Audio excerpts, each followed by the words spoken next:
Taste the Daily. தந்தை எவ்வழியோ தனையன் அவ்வழியே என்ற வகையில் மதுரையில் திரைக்கட்டி மறைத்து போட்டோஷூட் நடத்திய ஸ்டாலினை போலவே சென்னையிலும் கால்வாயோரம் திரைக்கட்ட செய்து உதயநிதி நடத்திய போட்டோஷூட் சம்பவம் மக்களை கொந்தளிக்க வைத்துள்ளது.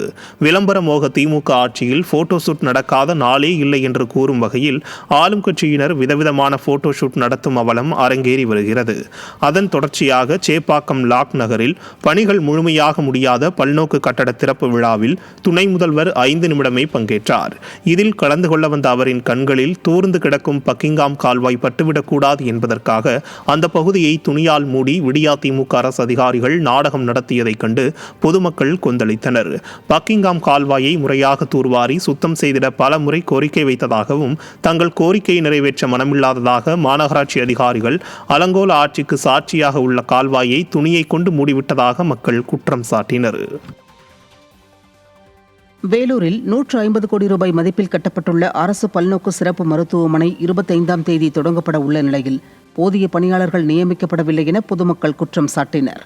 இருதயவியல், மகளிர் மருத்துவம், விபத்து சிகிச்சை என 10க்கும் மேற்பட்ட சிறப்பு சிகிச்சை பிரிவுகள், தனித்தனி அறுவை சிகிச்சை அரங்குகள் உள்ளிட்டவை அமைக்கப்பட்டுள்ளது. இதற்காக மருத்துவர்கள், செவிலியர்கள் மற்றும் இதர பணியாளர்கள் என 700க்கும் மேற்பட்டோர் நியமிக்கப்பட வேண்டிய நிலையில் ஒருவர் கூட நேரடி நியமனம் செய்யப்படவில்லை. பிற மருத்துவமனைகளிலிருந்து மருத்துவர் உள்ளிட்ட பணியாளர்கள் வரவழைக்கப்பட்டுள்ளதாக பொதுமக்கள் புகார் தெரிவித்தனர்.